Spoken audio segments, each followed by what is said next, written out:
అమరావతి మూడు రాజధానుల విషయంలో వైఎస్ఆర్ కాంగ్రెస్ పార్టీ తన వైఖరి మార్చుకోబోతోందా?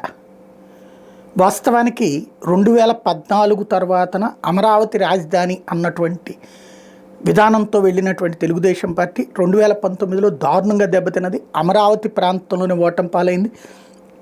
అమరావతి అభివృద్ధి ప్రాంతం సిఆర్డిఏ అన్నటువంటి కృష్ణా గుంటూరు జిల్లాల్లో దారుణంగా దెబ్బతింది. అది అక్కడ ఉన్నటువంటి భూములకు సంబంధించి ఎదురైనటువంటి ఇబ్బందులు, అద్దెలకు సంబంధించి ఎదురైన ఇబ్బందులు, ధరలకు సంబంధించి ఎదురైనటువంటి ఇబ్బందులు, ఇవన్నీ కలిపి అక్కడ తెలుగుదేశాన్ని దెబ్బతీస్తే, రాయలసీమ ఉత్తరాంధ్ర ప్రాంతంలో మనకేమీ ఇవ్వకుండా మొత్తం అక్కడే పెడుతున్నారన్నటువంటి ఉద్దేశంతో అక్కడ దెబ్బతిన్నటువంటి పరిస్థితి. టోటల్గా రాష్ట్ర వ్యాప్తంగా 23 సీట్లకు పరిమితం అవ్వడానికి కారణమైనటువంటిది అదే. సీన్ కట్ చేస్తే అదే, అంటే అమరావతిని రాష్ట్రం అంతటా వ్యతిరేకిస్తున్నారన్నటువంటి ఫీలింగ్తో వైఎస్ఆర్ కాంగ్రెస్ పార్టీ అధినేత జగన్మోహన్ రెడ్డి 3 రాజధానులు అన్న ప్రతిపాదన తీసుకొచ్చారు.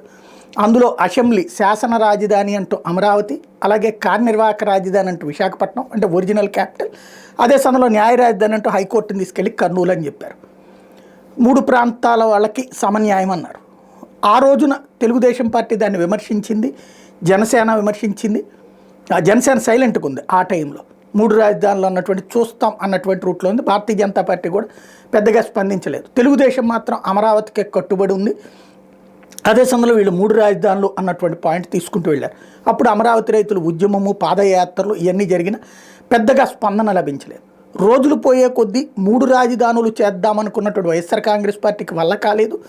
న్యాయస్థానాల్లో తెలుగుదేశం పార్టీ వేయించినటువంటి పిటిషన్ల దెబ్బకి, అసెంబ్లీలో వాళ్ళు అడ్డుకున్న దెబ్బకి వల్ల కాలేదు. తెలుగుదేశం అదే వైఖరికి కట్టుబడి ఉంది. ఇప్పుడు వైఎస్ఆర్ కాంగ్రెస్ పార్టీ 3 రాజధానులు అనాలంటే భయపడుతోంది.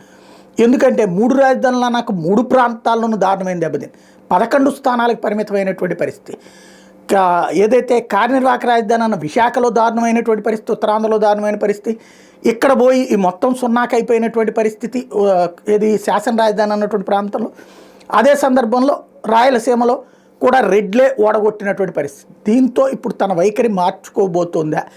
తాజాగా మండలిలో దీని మీద చర్చ జరిగింది. ఆ సందర్భంగా అమరావతిని శ్మశానం అన్నావు నువ్వు అన్నటువంటిది అచ్చెన్నాయుడు గుర్తు చేస్తే, విశాఖపట్నాన్ని మీరు నాశనం చేస్తున్నారు, మేమేమో రాజధాని మీద ఋషికొండ మీద అంత తక్కువ ఖర్చుతో కట్టిస్తే మీరు ఇక్కడ అమరావతి ఎక్కువ కట్టిస్తున్నారు అని చెప్పుకొచ్చి, ఆ తర్వాత అమరావతి రాజధాని అంశం మీదన ఆ రోజున మేము 3 రాజధానులు అన్నది మేము అధికారంలో ఉన్నప్పుడు తీసుకున్న నిర్ణయం. ఇప్పుడు దాని మీదన ఏం చెయ్యాలి, నెక్స్ట్ పునరాలోచించడమా, అదే విధానానికి కట్టుబడి ఉండటమా అన్నటువంటిది భవిష్యత్తులో మేము అందరం కూర్చుని నిర్ణయించుకుంటాం, పార్టీ నిర్ణయం చెప్తుంది అన్నటువంటి పాయింట్ చెప్పుకొచ్చారు. అంటే పునరాలోచనలో పడింది వైఎస్ఆర్ కాంగ్రెస్ పార్టీ. ఒకవేళ అది కాదు అంటే కనుక కోస్తా జిల్లాలో శాంతం తుడుచుకుపోతుంది అనేటటువంటి భయం వచ్చినట్టుంది.